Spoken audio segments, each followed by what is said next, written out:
አልሆነችባችሁ? እኔ ሆናብኛለች። በነገራችን ላይ ሁሉም ሰው ይመስለኛል በዋሳብ ወይ ትንሽ ነገር የሚደሰት ሰው እንትን ነው የሚባል ያን ነገር ግን መሆን ያለበት እንዴት ነው? ከራሳችሁ ጋር አይደለም ከሌላ ሰው ጋር ያላችሁን ነገር አስባችሁ ፈጣሪ ምን አድርጌ ነው ለዚህ ነገር እኔ ግን አሁን ያገኘውን ሀብትህን ንብረትን ካፈራ በኋላ የምትመኘውን ያህል ደስታ አገኘህ ወይ ተብሎ ሁሉም ይጠይቃሉ። ባለ ሀብቶች ማለት ነው። በእጅ ያለ ወርቅ እንደ መዳብ ይቆጠራል ይባላል አይደል? በእጆቻችን ስላሉ ለእኛ ናችሁ በቃ የታባታችሁ ይደሉና ብለን እናስባችኋለን። ሰላም አለይኩም ወራህመቱላሂ ወበረካቱ። እንዴት ናችሁ? እንኳን ደህና መጣችሁ ወደ የሚኖር ዩቲዩብ ቻናላችን። ለቤቱ አዲስ ከሆኑ ሰብስክራይብ፣ ላይክ፣ ሼር ማድረጋችሁ እንዳትረሱ። እንደተለመደው ቆንጆ ሀሳብ ወይም ደግሞ ቆንጆ ኢሹ ይዤላችሁ መጥቻለሁ። የዛሬው ደግሞ ሀሳባችን የሚሆነው ምንድነው? ዘላቂ ደስታ እንዴት እናገኘዋለን? ዘላቂ ደስታ ምንድነው? የሰው ልጅ ዘላቂ ደስታ ሊኖረው የሚችለው ምን ሲያደርግ ነው የሚለውን ሀሳብ አንስተን ከእናንተ ጋር ሼር እንደራረጋለን። እናንተስ ዘላቂ ደስታ የምትሉትን ወይም ደግሞ አንድ ሰው ዘላቂ ደስታ አለው ብላችሁ የምታስቡት ነገር ምን ሲኖረው ነው የሚለውን በኮሜንት ሴክሽናችን ላይ ሼር ማድረጋችሁ እንዳትረሱ። ሰብስክራይብ ማድረግ እንዳይረሳ። ወደ ዛሬው ሀሳባችን እንሄዳለን ማለት ነው። ሰብስክራይብ አድርጉ። እሺ፣ ሁላችንም ብንሆን የሰው ልጆች ነንና ዘላቂ ደስታ እንወዳለን። ነገር ግን አላህ የፈቀደ ሆነና ህይወት የሚሰጠን ጊዜያዊ ደስታ ነው። ጊዜያዊ ደስታ የሚባሉት እነማን ናቸው ልትሉ ትችላላችሁ። አሁን የምታስቧቸው አሁን እጃችሁ ላይ ያለው ሁሉ ዘላቂ ደስታ አይደለም። ለምሳሌ በህይወታችሁ ውስጥ የተከሰቱ ወይም ደግሞ የሰራችኋቸው ሰክሰሶች፣ ቤታችሁ፣ ንብረታችሁ፣ መኪናችሁ፣ ሁሉ ነገራችሁ ህይወት የሰጣችሁ ጊዜያዊ ደስታ ናት። እንዴት ሊሆን ቻለ ካላችሁ ወይ ደግሞ አንቺ እኮ ይሄን ልትናገሪ ያቺን ብላችሁ ካሰባችሁ ደግሞ እንደ ሃይማኖትም እንደ እስልምናም እንደ ማንኛውም ሃይማኖትም ቢሆን ወይም ደግሞ አንድ ሰው ሰክስ አድርጎ ቢሊየነር ሆኖ ኢብሶድ መጽሐፍ ታገዳብጡ ሁሉም ሀብታሞች የሚጠይቁትን ጥያቄ አለ። አሁን ያገኘውን ሀብትህን ንብረትን ካፈራ በኋላ የምትመኘውን ያህል ደስታ አገኘህ ወይ ተብሎ ሁሉም ይጠይቃሉ፣ ባለ ሀብቶች ማለት ነው። በጣም የሚገርመው የሁሉ መልስ አንድ አይነት ነው። ያ መልሳቸው ምንድነው? ነቲንግ አይደለም። እንደውም ያን ሁላ ሰክሰስ ያደረኩት ያን ሁላ ቫልዩ የሰጠሁት ያን ሁላ ቻሌንጅ ያለፍኩት ለዚህ ነው ብዬ ነው። በጣም የሚገርመኝ የምታስቡትን ያህል ህይወት የሚፈልገውን ነገር ወይም ደግሞ ቁሳዊ አካሎችን ስናገኛቸው ኖርማል ናቸው በህይወታችን ውስጥ ማለት ነው። እና አሁን በጣም የሚያስደነግጠው ነገር ምንድነው? አሁን የምትመኙት ነገር በህይወታችሁ የፈለገ ያህል ደስተኛ ለመሆን የምትጋጋጡት ያህል አያስደስታችሁ እዛ ጋር ስትደርሱ። በትንሹ እንኳን ስታዩ አሁን ላይ ለደረሳችሁበት እኮ አሁን ላይ በጣም ለዚህ ነበር የምትሉ ነገር የለም። በጣም የምትመኙት ነገር ነበር ትናንትና ብዬ አስባለሁ። ነገር ግን ያለ ፈቃድ ነው ህይወት ሰጣችሁ ስታዩት በጣም ኖርማል ሆኖባችሁ ለዚህ ነው እንዴ የምትሉበት ነገር አለ። በጣም የሚገርመው ነገር ደግሞ እኛ በተቃራኒ ነው የምናስበው። እንዴት ነው ያን ነገር ስናገኘው በጣም ደስተኛ እንሆናለንና ያን ነገር እንጨርሰው ወይም ደግሞ ያን ሰው ለማስደሰት ይሄን ነገር ማድረግ አለብን ብለን እናስባለን። ነገር ግን ያን ነገር ቁልፏን ነገር በመናገኝበት ሰዓት ለሰውም ሆነ ለቤተሰቦቻችሁም ሆነ ለባለቤታችሁ ልጆቻችሁ ሆነ ያን ነገር ሰጣችሁ ያልሰባችሁት ያህል ቫልዩ ይሰጡትም። እናንተ ግን የሚያስደስታችሁ ያለፋችሁ ቻሌንጃችሁ ወይም ደግሞ ያንን ፊት የሆነ ሰው ነስቷችኋል እነሱን ለማስደሰት ብላችሁ እንቅልፋችሁን ያጣችሁበት ጊዜ ምናምን እንጂ የሚያስደስተው ነቲንግ አሁን ላይ የቆማችሁበት ቦታ ያደረጋችሁ ያላችሁት ነገር ኖርማል ነው የሚሆነው። ቻሌንጁ በጣም ሪስክ አይሰጣችሁ እንደምታስቡት አያስደስትም። ያኛውን የምታስቡት ነው ያህል ያ እቃ ያ ንብረት ያ ህይወት ምናምን ነገር አያስደስትም። ይሄ የኔ አይደለም የብዙ ሰው መልስ ነው። የሆነ ንብረትም ያፈራው ትዳርም የያዘው ሁሉም ሰው አንድ አይነት መልስ አለው ብዬ አስባለሁ። እሺ እንዴት ነው አንድ ሰው ዘላቂ ደስታ ማግኘት የሚችለው ብላችሁ ጠይቁኛላችሁ ብዬ አስባለሁ። እነዚህ ነገሮች መተግበር አለበት አንድ ሰው በህይወት ውስጥ ሲኖር ማለት ነው። እነሱ የመጀመሪያውና አንደኛው ነገር እድሎቹን መመልከት፣ በህይወት ውስጥ የሚፈጠሩ ትልልቅ እድሎችን፣ በህይወት ውስጥ ፈጣሪ የሰጠውን ነገር አመስጋኝነትን። አንድ ሰው በህይወት ዘመኑ ምን ይባላል መስላችሁ? በቀን ውስጥ 3 ነገሮችን ማመስገን መኖር መቻል አለበት። 3 ነገሮችን እነኚህ 3 ነገሮች ሲያመሰግን ነው ፈጣሪ የተሻለ ነገር በህይወት ውስጥ መስጠት ለሱ የሚችለው ወይም ደግሞ አዲስ በር መክፈት የሚችለው። አንድ ሰው ትምህርት ቤት ሄዶ በጣም ጎበዝ ተማሪ ለመሆን ወይም ደግሞ አንዱን ክላስ ለማለፍ አንዱን የተሻለ ወደ አንደኛ ክፍል ከሆነ ወደ ሁለተኛ ክፍል ለማለፍ የዛሬውን ቻሌንጁን ማለፍ አለበት አይደል? ስለዚህ ፈጣሪ የተሻለ በርና የተሻለ ሪስክ እንዲሰጠው ከፈለገ ወይም ደግሞ የተሻለ በረከት ሁሉም ሰው እንዲገባው ማለት ነው የተሻለ በረከት በሱ ህይወት ውስጥ እንዲፈጥርለት ከፈለገ ምን ማድረግ አለበት? በህይወት ውስጥ የሚፈጥሩትን ፈጣሪ ስለሰጠኝ አመሰግናለሁ ወይ ደግሞ አልহামዱሊላህ ረቢል ዓለሚን ብሎ ማመስገን መቻል አለበት። እኔ ምን አለኝ ብላችሁ ካይዳችሁ ደግሞ አጠገባችሁ በትክክል ጤና አለ መጀመሪያ ጤና የሚባል ነገር አለ። እሱን ሰጥቷችሁ ሊሆን ይችላል፣ እግር ሰጥቷችሁ ሊሆን ይችላል። በህይወት ውስጥ አንድ ሰው ያለ ምንም ነገር አይፈጠርም። አንድ ሰው ያለ እናት እንደማይፈጠር ሁሉ ፈጣሪ ደግሞ ለአንድ ሰው የሆነ ነገር ሳይሰጠው አይፈጠርም። ለዛ ነገር ተሰጠኸኝ አመሰግንሃለሁ ብሎ ማመስገን መቻል አለበት በህይወት ውስጥ ማለት ነው። እኔ ማድረሰው ስቲፍን ታውቁታላችሁ፣ አሜሪካው ቲክ ሾው ማለት ነውና ምን ይላል መሰላችሁ? ሁሌም በቀኔ ውስጥ እነኚህን ነገር ስለሰጠኝ ጧት ከእንቅልፌ እንደተነሳሁ እነኚህን ነገር ስለሰጠኝ አመሰግናለሁ ብዬ ጧት ተንበርክኬ እጸልያለሁ ይላልና ምን ላችሁ ፈልጌ ነው በህይወታችሁ ውስጥ በቀናችሁ ውስጥ የሰጣችሁ ነገር እናታችሁ፣ አባታችሁ፣ ወንድማችሁ፣ እህታችሁ፣ ልጆቻችሁ በህይወታችሁ ብቻ ግን ለእናንተ ቫልዩ የሚሰጣችሁ ነገር ካለ ንብረት፣ ገንዘብ ምንም በቀን ስለሰጣችሁ ያን ነገር ማመስገን መቻል አለባችሁ። ያንን ነገር ስታመሰግኑ በቃ ፐርፌክት የቀናችሁ ሁሉ ያምራል። ከዛ አዲስ ነገር መጀመር ትጀምራላችሁ። የሰው ልጅ ቀኑ ካላማረ ምን አመቱም ያምራል። ቀናችሁ ያማረ ሆኖ ይጀምራልና በቀን ውስጥ ቢያንስ 3 ነገር ላይሆን ይችላል ብቻ ግን ያላችሁ ነገር አስባችሁ ፈጣሪ ምን አድርጌ ነው ለዚህ ነገር እኔ ይገባኛል ብላችሁ ማመስገን መቻል ይኖርባችኋል ማለት ነው። አንደኛው ነገር። ሁለተኛውና ትልቁ ደግሞ በህይወታችሁ ውስጥ ዘላቂ ደስታ ለማግኘት ከፈለጋችሁ እኔ እንዲህ አይነት ሰው ነኝ፣ እኔ እቺ ነኝ፣ እኔ እንዲህ ይሄ ነኝ ብላችሁ ራሳችሁን መቀበል። በቃ እናንተ ማንነታችሁን መቀበል። ራስን እንደ መቀበል የሚያስደስት ነገር የለም።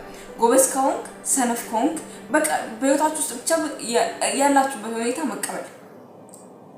አካል ጉዳተኛም ሁኑ ጤነኛም ሁኑ በቃ ያላችሁበት ሁኔታ ተቀብላችሁት ከራሳችሁ ጋር ታዋህዱትና ከማህበረሰቡ ከማንኛውም ሰው ጋር ግንኙነት ለመፍጠር ስታስቡ ራሳችሁን ተኩታላችሁ። እኔ እንደዚህ አይነት ሰው ነኝ።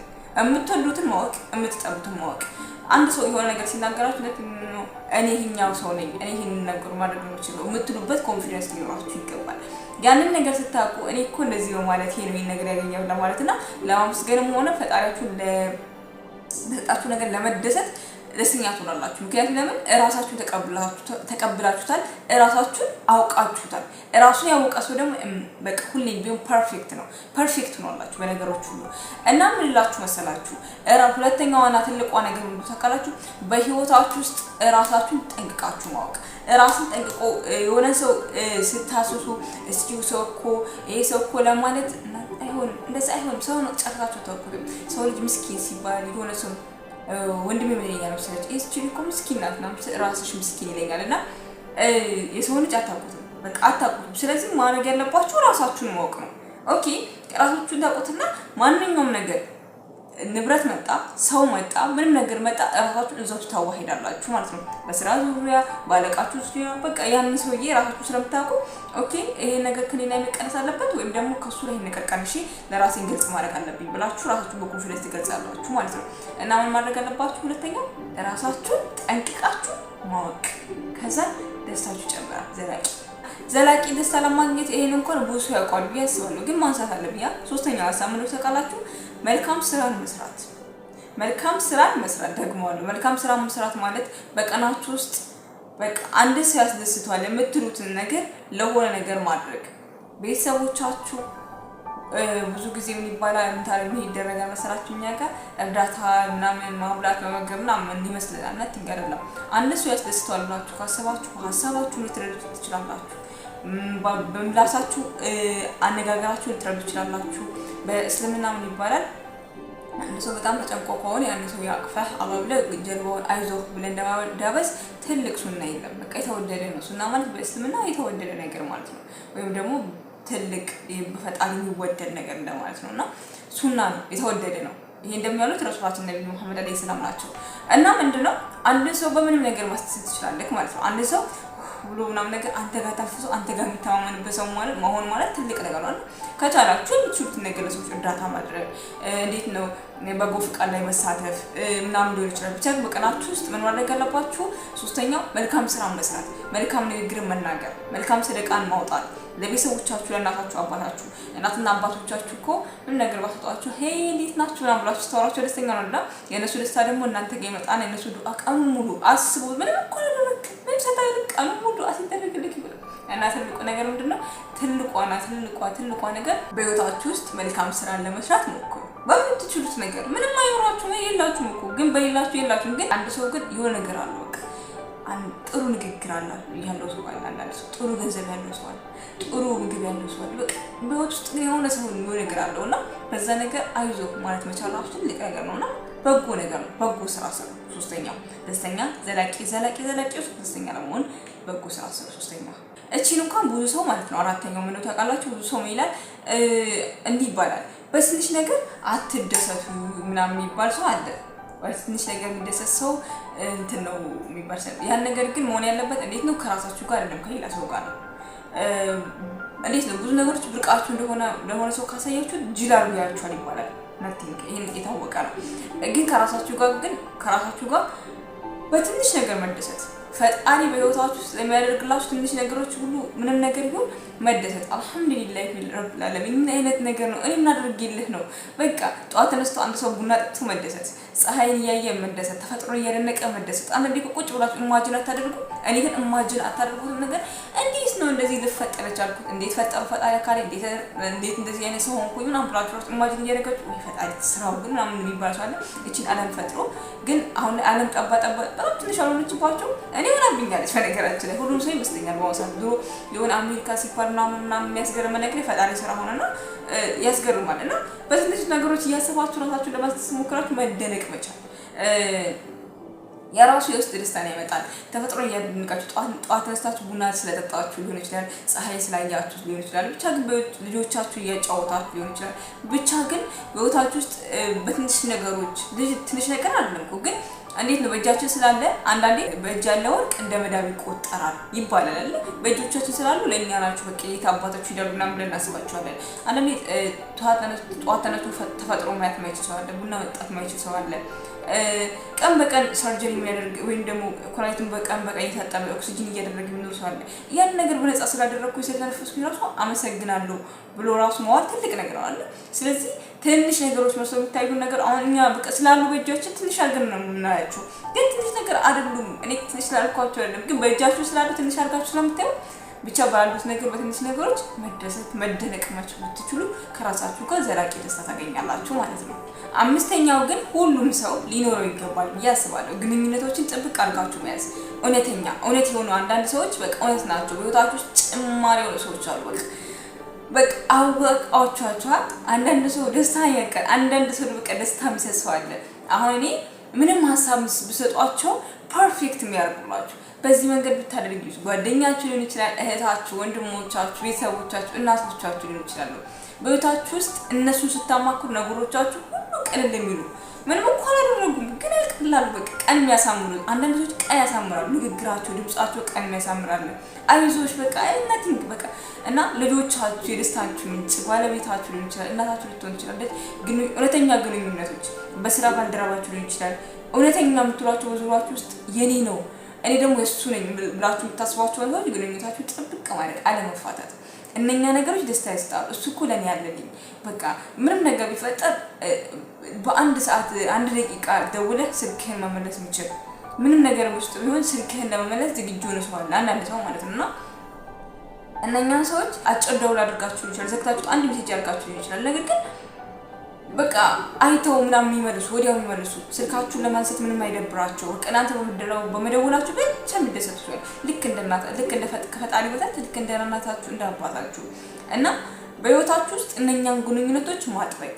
ሌላኛው ደግሞ ምንድነው ከፈጣሪ ጋር ያላችሁ ደግሞ ትልቁ ነገር ረስቼው መጀመሪያ ማለት ነበረብኝ አረሳሁትም። ያላችሁ ከፈጣሪያችሁ ጋር ያላችሁ ግንኙነት ጥብቅ ማድረግ፣ ከአላህ ጋር ያላችሁ ነገሮች ጥብቅ ማለት። ከዛን ቤተሰቦቻችሁ እናታችሁ እኮ ካላህ በታች እኮ ስንት ፐርሰንት እንደምትወጣችሁ ታውቃላችሁ? 75% ከእናታችሁ ይበልጥ አላህ ይወዳችኋል። ከዛ 25% እናታችሁ የምትወዳችሁ ማለት ነው። ከፈጣሪያችሁ ጋር ያላችሁን ካጠበቃችሁ በኋላ በህይወታችሁ ውስጥ ለአላህ ለሰጣችሁ ምርጥ ግንኙነቶች ደግሞ ቫልዩ መስጠት። እነሱ ለኔ ናቸው፣ እነሱ ለኔ ምንም ነገር ቢፈጠር እነሱ ጋር ሄጅ አላፍርም የምትሏቸውን ሰዎች ጥብቅ አድርጋችሁ መያዝ ብትችሉ በህይወታችሁ ውስጥ ደስተኛ ትሆናላችሁ። ይሄ ስንተኛው ነው? አምስተኛው ግንኙነቶችን፣ እውነተኛ ግንኙነቶችን የምታምኑባቸውን ሰዎች አለማስከፋት። በምትችሉ ተቀም አታስከፏቸው። እነሱ ለእናንተ ምንም እንደሚሆኑ ካወቃችሁ እንደ ፋራ ምናምን የምታዩ ሰዎች አላችሁና ነጥብ አይደለም። ስልካችሁን ወዲያው ማንሳታችሁ ፋራነታችሁ አይደለም። እናንተ ስታናግሯችሁ በትክክል መለሳችሁ ፋራነታችሁ አይደለም። ስለሚያከብሯችሁ ነው። በቃ እናንተ የሚገባችኋል ብሎ ስለሚያስቡ ለእናንተ ቫልዩ ስለሰጧችሁና ያንን ነገር ልታከብሩላችሁ ይገባል። ያንን የማያገኝ ስንት ሰው አለ አይደል? ስለዚህ ግንኙነቶችን አጥብቃችሁ ብትይዙ ዘላቂ ደስታ ታገኛላችሁ። ስድስተኛዋ ደግሞ ብዙ ቪዲዮ ላይ እላታለሁ ምንድነው ምንም ደስታችሁን ውጪ አትፈልጉ። ደስታ ያለው ውስጥ ነው። ገባችሁ? አንድ ነገር ደስታ ለማግኘት ከሌላ ሰው ማየት አይጠበቅባችሁ። ትክክለኛው ደስታ እናንተ የሚያስደስታችሁ ደስታ ውስጣችሁ ነው ያለው፣ ልባችሁ ውስጥ ነው ያለው እና ያንን ደስታ ፈልጋችሁ ማግኘት። በህይወታችሁ ውስጥ ያላችሁ ነገር ምንድነው? በህይወታችሁ ውስጥ አንድ ሰው ሰክስ የሚያደርገው ብዬ ማስበው ሀቀኛ የሆነ ትልቅ ሰው ደስታ ውስጥ ሰላም ያገኘው ከፈጣሪው ጋር ሲቀራረብ ነው ብዬ አስባለሁ። አንድ ሰው ሰላት ከሰገደ ደስተኛ ነው ብዬ አስባለሁ አይደል? ትልቁ ደስታ እዛ ጋር ነው፣ ሱጁድ ላይ ነው። ሱጁድ ላይ ያለ ደስታ ረህመት ምንም ነገር የትም ልታገኘው አትችልም። በቃ አላህን ጠይቀው እኮ ትክክል ያጣው ነገር አለ የለም። ስለዚህ በህይወታችሁ ውስጥ የሚያስደስታችሁ ትክክለኛ ቫልዩ የሚሰጡት ነገር ትክክለኛ ደስታችሁ የት ነው የምታገኙት? ልባችሁ ውስጥ ነው፣ ተፈጥሮ ውስጥ ነው። የተፈጠርከው አንተ እንደዚህ ስለሆነ ፈጣሪ የሰጠህ ነገር ስለተሰጠህ ነው ሌላ ሰው እንደዚህ የሚችለው። ብዙዎቻችን ሜካፕ ላይ ልንጨነቅ እንችላለን፣ ፊታችን ላይ ልንጨነቅ እንችላለን ምናምን። ነገር ግን ያ ነገር ሊያስደስተን አይችልም። ምክንያቱም ራሳችን እየዋሽ ነው ይሄዳልና በህይወታችሁ ውስጥ ትክክለኛ ደስታ ማግኘት ከፈልጋችሁ ትልቁ ነገራችሁ ውስጣችሁን እናያለን። የውስጥ ሰላማችሁን የውስጥ ደስታችሁን መፈለግ መቻል አለባችሁ። የውስጥ ሰላም ያለው ለምሳሌ የሚባለው ሰለብ ቤት ውስጥ ባልና ሚስት ተጣልቶ ይባላል። ባልየው ሚስቲቷ አስኮርፋ ከወጣች ቀኑን ያምሩ ይባላል። እና ምንድነው ሚስቲቷ ባልየው አስከፍታው ከቤት ከወጣ በቃ ወንድ ልጅ አይችልም ይባላል። እና በጣም ስራው ተዘበራርቆ ምናምን ነገር ነው የሚለው። ቤት ውስጥ ግን ከሚስቱ ጋር ሳይጣላ ወንድ ልጅ ከወጣ ምን ይባላል ስላችሁ አደም ብትገላብለበት አይታየውም ይባላል። እዛ ላይ ነው ፎከስ የሚያደርገው በቃ ሲወጣ ሰላም ወጥቷልና። እና በህይወታችሁ ውስጥ ትክክለኛ ሰላምን ማግኘት ከፈለጋችሁ ውስጣችሁን ሰላም አግኙ፣ ዘላቂ ደስታ ታገኛላችሁ ማለት ነው። ሰባተኛዋና የመጨረሻዋ ደግሞ ዘለቄታዊ ደስታ ለማግኘት ዛሬ ይሄን መቀበል፣ አሁን ያለህባትን ሞመንት ጊዜያዊ ደስታም ሊሆን ይችላል። ብቻ ግን ያለህበት ህመም ላይ እና ቻሌንጅ ላይ ብድር ላይ ምናምን በቃ የተጨናነቃችሁ ሰዎች ሊሆኑ ይችላላችሁ። ግን አሁን ያላችሁባትን ቦታ ከተቀበላችሁ ለመፍታት ይቀላችኋል። ምክንያቱም የማያልፍ ነገር የለም፣ የማያልፍም የማይመጣም ነገር የለም። ምክንያቱም ለምዶ ተቀልጁ ከፀሐይ በታች አዲስ ነገር የለም እዚህ ምድር ላይ። ከናንተ ከሰው የተለየ እናንተ ጋር የሚመጣ ምንም ነገር የለም። አንተ ያሳለፍክ ያለውን ሁኔታ ሞመንት አሁን ያለውን ሁኔታህን የሆነ ሰው እያሳለፈው ነው አብሮክ። ልዩነት ሊኖረው ይችላል ወይም ያስበየ የተሻለ ነገር ሊኖረውም ይችላል፣ አይታወቅም። ከአንተ በለጠም ሰክስ እያደረገበት በዛ ነገር ሊሆን ይችላል። ነገር ግን ያቺ ሞመንት ከተቀበልካት አሁን ያለባትን ጊዜን ከተቀበልክባት ካጣጣምካት ደስተኛ ትሆናለህ። ምክንያቱም ያልፋል፣ ችግሩን ታውቃለህ፣ ያልፋል። ወይ ተበላሽቶ ያልፋል ወይ ቀንቶ ያልፋል። ከዛንስ ለዛ ነገር ነው እንደዚህ እርግጥ የበላሁት እንዲህ ለሚሆነው ነገር ምናምን ትላለህ። ገባ አይደል? የሞከርክም ቢሆን ያሁን ሁኔታ ተቀብለህ ለመደሰት መሞከር። ምክንያቱም ካለፍክ በኋላ ይሄ ነገር ነው የሚያስደስትህ። አሁን ያለህበት ሁኔታ ነው የሚያስደስተው። እኔ በጣም መስገረም ነገር ከዘጠናዎቹ ሲባል ዘጠናዎቹ እኮ ነው አሁን ይባላል። ትላንት ግን ዘጠናዎቹ እኮ ይሄ ጊዜ ተቃጠለ አረረ የሚሉ ነበር። አሁን ደግሞ እኛ ነን እንደዚህ ያለ ነው። ግን አሁን ያለው ደግሞ ያስደስታል ወደፊት። ገባህ? አሁን ያለንበት ሁኔታ ወደፊት አሁን 2000 አለ 2017 2018 2019 እያለ ይሄዳል። በቃ 2020 ምናምን እያለ ሲመጣ ጊዜው የረገጠው ነው የሚሄደው ነው የምላችሁ። ስለዚህ አሁን የምላችሁ ነገር ምንድነው ብላችሁ ከጠየቃችሁ አሁን ያለችሁበት ሁኔታ ሞመንቷን ጊዜያችሁን መጠቀም ብታጣጣሟት ደስ ትላለች እና ከችግሩም ጋር መደሰት ይችላል። ምክንያቱም ያልፋል። ወይ አንተ ታልፋለህ ወይ እሱ ያልፋል። ግን ማያልፍ ነገር የለም። እሺ ወላሂ ነው የምላችሁ፣ ያልፋል። ወይ አንተ ታልፋለህ ወይ እሱን ችግሩ ያልፋል። ግን እዛው አይቀርም፣ ተበለሻሽቶም ይችላል። ወይ አንተ ያልፍብሃል ወይ እሱ ያልፍበታል። ብቻ ግን የሆነ ነገር መፈጠሩ ስለማይቀር አሁን ያለበትን ሞመንት ተቀብላችሁ መደሰት። ለማውራት ቀላል ነው፣ ለማድረግ ነው የሚከብደው። ተቀበለውና ከዛም በኋላ ታያዋለህ። ይሄኛው ነገር ይሰራል ነው ማለት በቃ ወይ አንተ ያልፋል ወይ እሱ ያልፋል ብላችሁ ከዛ እንደዛ የተቀበለ ሰው ምን ያደርጋል? ለፈጣሪ መስጠት ጉብዝና ይኖራል። ፈጣሪ ወይ ምን እንደሚፈጠር አላውቅም ላንሰጥቻለሁ ማለትም እድል ታገኛላችሁ። እና የመጨረሻው ሀሳብ ምንድነው? ራሳችሁን አሁን ያለችበትን ሁኔታ ሞመንቷን፣ ጊዜያችሁን፣ ዛሬያችሁን አሁን ያደረክ ያለውን ነገር ያውና በቃ ተቀበለውና ለፈጣሪ ስጠው። ፈጣሪ ደግሞ ምክንያት አድርጎ ነገር ያደርጋል። ምክንያቱም አንተም ስትጀምሩ የሆነ ምክንያት ይኖርሃል። እና አሁን ያለችሁባትን ሞመንት ተቀበሏት። ምንም ችግር ውስጥ ነው ማንም ችግር የለበት የለም። እሺ እና የዛሬው ቪዲዮአችን የነበረው ዘላቂ ደስታ እንዴት እናገኛለን ነው። እና በመጨረሻ የምላችሁ ነገር ቢሆን እውነተኛ ደስታ በውጪ አይመሰረትም። በውስጣችን ባለ ዘለቂታዊ ቅቡልነትና እንዲሁም ደግሞ እኛ እንደኛ አቀባበል እንደ ፈጣሪ ስጦታ አንዳንድ ሰው በቃ ደስታን ለማግኘት ደስታን ለመፍጠር የተፈጠሩ ሰዎች አሉና እንደዛ በመሆኑ ነው ልዩነታችን ነው እንጂ ዛሬያችን ስንኖር ዛሬያችን ስንቀበል እድሎቻችን እና ደስተኞች እንሆናለን እንጂ በሆነ ማቴሪያል ላይ ወይም ደግሞ አክሰሰሪ ላይ የሆነ ሜካፕ ላይ ሴትም ከሆንሽ ወንድም ደግሞ ከሆነ የሆነ ሰው ሳስደስት የሆነችን ሴት ሳስደስት ወይም ደግሞ እኔ እንደምደስተው ይሄን ነገር ሳገኝ ነው ይሄን ሰው ሳስደስት ነው ናቲንግ በቃ ካገኘው በኋላ ኖርማል ስለሚሆን አሁን እናታችሁ ከኖራችሁ ደስተኛ ትሆናላችሁ። የዛሬው ቪዲዮአችን ዘላቂያዊ ደስታን እንዴት ማግኘት እንችላለን ወይም ደግሞ እንዴት መፍጠር እንችላለን የሚለው ቪዲዮ አየን ማለት ነው። እናንተም ወዳችሁታል ብዬ አስባለሁ። በእናንተ ቤት ውስጥ የተፈጠሩ ደስታችን ወይም ደግሞ እንዴት ደስታ ልታገኙ ቻላችሁ፣ ዛሬያችሁን እንዴት እየኖራችሁ ነው የሚለውን አስተያየት ኮሜንት ላይ ሼር ማድረጋችሁ እንዳትረሱ ማለት ነው። ሰብስክራይብ ቤተሰብ መሆን እንዳይረሳ። ወሰላሙ አለይኩም ወራህመቱላሂ ወበረካቱ።